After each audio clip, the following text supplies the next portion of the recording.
अब शरद पवार को भी लगने लगा है कि उद्धव ठाकरे के पास नंबर्स नहीं है। आज और कल तक शिवसेना के जो विधायक मातोश्री के चक्कर लगा रहे थे, जो विधायक कल तक उद्धव ठाकरे के घर पर मौजूद थे, वो भी आज शिंदे गुट में शामिल हो गए हैं। उद्धव ठाकरे जो कह रहे थे वो विधायकों को वापस ले आएंगे, वो ऐसा नहीं कर पाए। अब ठाकरे सरकार के पास एक ही रास्ता बचा है, अब और ज्यादा फजीहत न हो, सरकार इस्तीफा दे और नई सरकार बने, क्योंकि अब पार्टी ओवर हो गई है।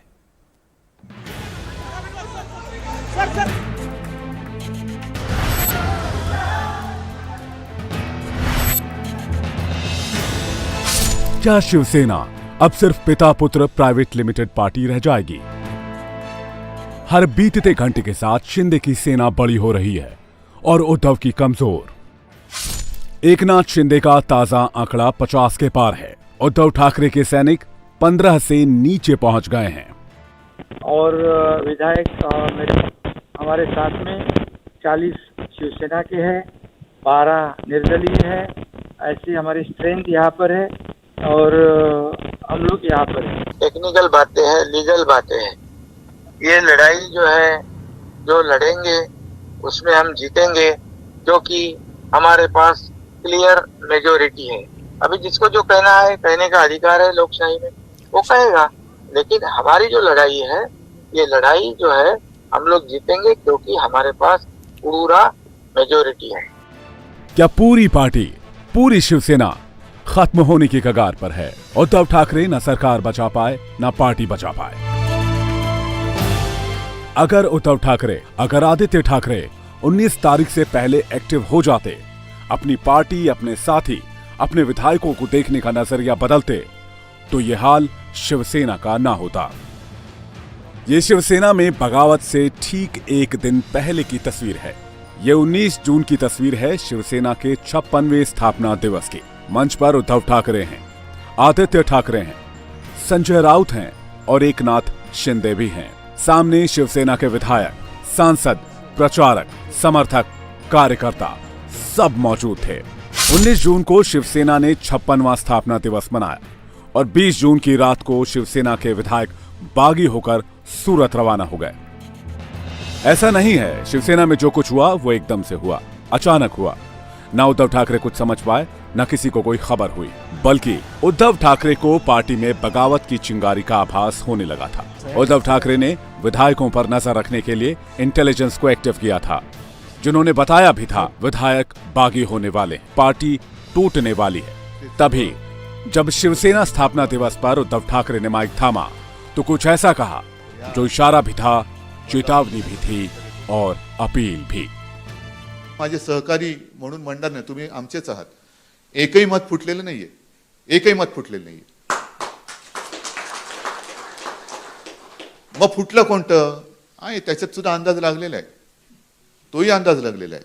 कोणी काय काय कलाकार्या केल्या तेही कळलेलं आहे आणि त्याचा हळूहळू जसं एक एक येईल तसं उलगडा होत जाईल। त्याच्यामुळे मला उद्या फाटाफुटीची शक्यता बिलकुल वाटत नाही, कारण आता शिवसेनेमध्ये असा गद्दार मनाचा कोणी राहिलेला नाहीये, अजिबात नाहीये।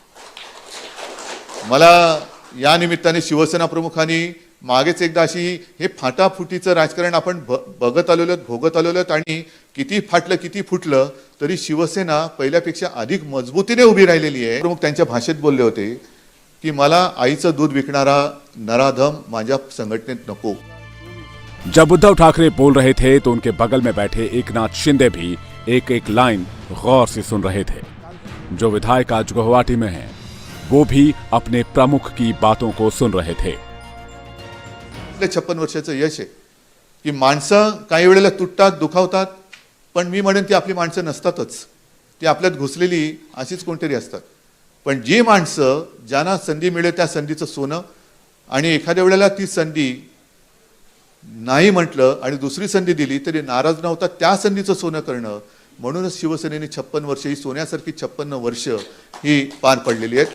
19 तारीख को मुंबई के वेस्टर्न सबब के वेस्टिन होटल में शिवसेना का स्थापना दिवस कार्यक्रम हुआ था और इस कार्यक्रम में मैं मौजूद था। शिवसेना का स्थापना दिवस एक शक्ति प्रदर्शन की तरह होता है। आज जो शिवसेना के बागी विधायक हैं, वो उस वक्त इस फाउंडेशन डे के कार्यक्रम में मौजूद थे। मंच पर उद्धव ठाकरे अपना भाषण दे रहे थे और उद्धव ठाकरे हर बार अपने भाषण में बोल रहे थे कि पार्टी में कौन उनके खिलाफ है, कौन अलग होने वाला है, इस सब की उनको जानकारी है।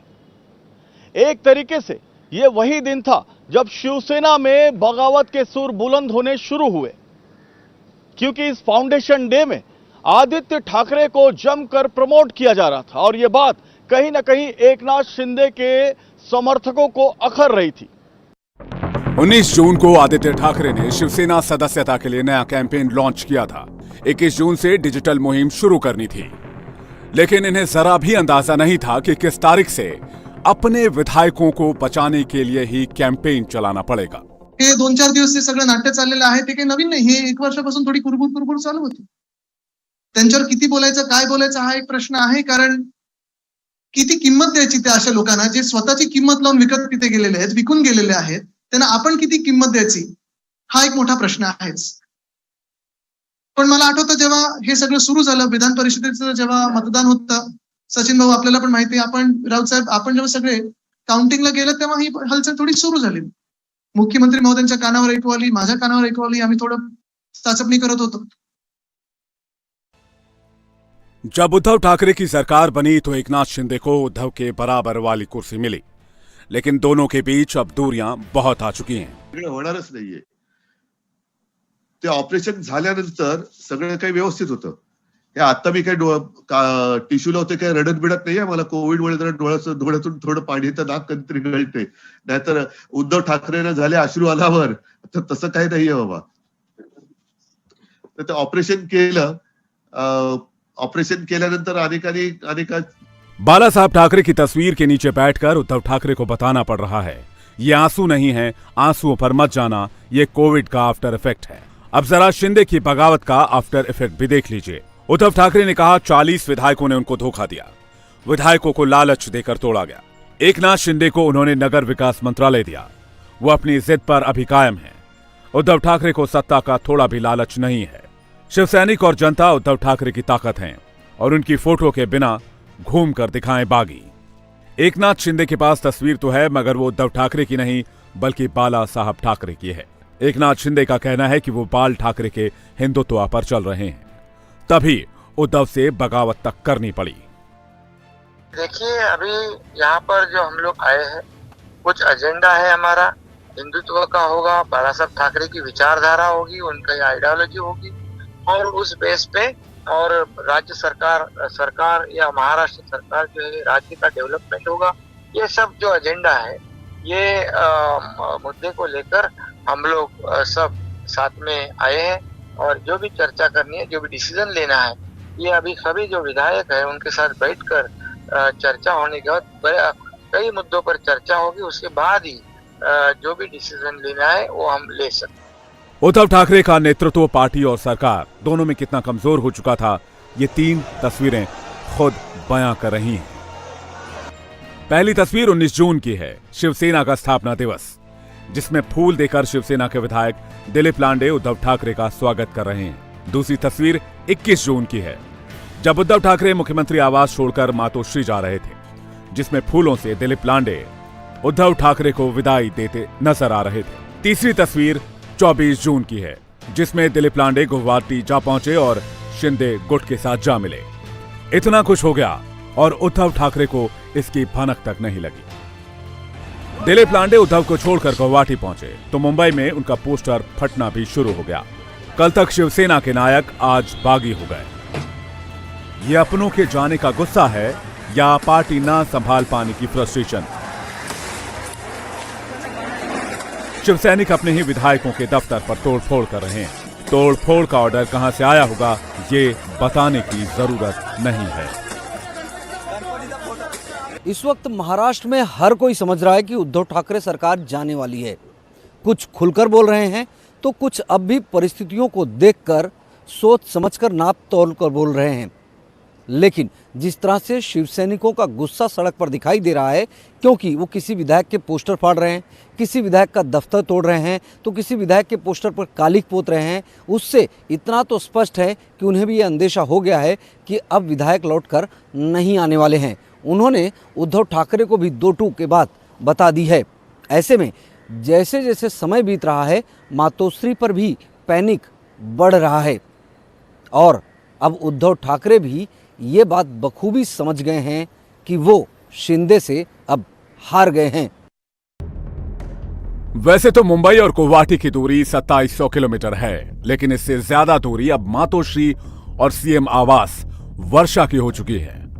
गुवाहाटी के इस होटल में एकनाथ शिंदे के साथ शिवसेना के बागी विधायकों और निर्दलीय विधायकों की कई दौर की बैठकें हुई और अगली रणनीति को अमली जामा पहनाया गया। सबसे पहले सुबह 9 बजे एकनाथ शिंदे ने शिवसेना के बागी विधायकों और निर्दलीय विधायकों के साथ बैठक की और ये चर्चा की कि अगला कदम क्या होगा। उसके बाद जैसे ही ये खबर आई कि महाराष्ट्र विधानसभा के डिप्टी स्पीकर ने एकनाथ शिंदे की बजाय अजय चौधरी को शिवसेना के विधायक दल के नेता का दर्जा दे दिया है, तो उसके बाद फिर से एकनाथ शिंदे ने यहाँ पर विधायकों के साथ इस होटल में बैठक की। इसके साथ साथ कुछ लीगल एक्सपर्ट्स और संविधान के विशेषज्ञों के साथ भी उन्होंने फ़ोन पर चर्चा की। उसके बाद करीब 1:15 बजे एकनाथ शिंदे इस होटल से निकले और ये बताया गया और उनके जो विधायक हैं उनकी तरफ से दावा किया गया कि वो कामाख्या मंदिर दर्शन के लिए गए हैं। लेकिन आपको हम बता दें कामाख्या मंदिर अभी फ़िलहाल दर्शन के लिए बंद है क्योंकि वहाँ पर मेला लगा हुआ है। तो ऐसे में जो हमारी जानकारी है उसके मुताबिक एकनाथ शिंदे 1:15 बजे इस होटल से निकलकर गुवाहाटी शहर में गए और वहाँ पर उन्होंने एक गुप्त मीटिंग की। बताया जा रहा है कि उस गुप्त मीटिंग में मुंबई से कुछ लोग आए थे जिनके साथ उन्होंने अपनी अगली रणनीति को फाइनल किया और साथ ही साथ आपको बता दें लीगल एक्सपर्ट्स के साथ भी एकनाथ शिंदे ने चर्चा की और उसके बाद करीब 3 घंटे की उस गुप्त मीटिंग के बाद एकनाथ शिंदे यहाँ पर लगभग 4 बजे वापस होटल लौटे। इंडिया टीवी हर वक्त हर जगह डाउनलोड करने के लिए सर्च करें India TV news Google play store या ऐप स्टोर पर।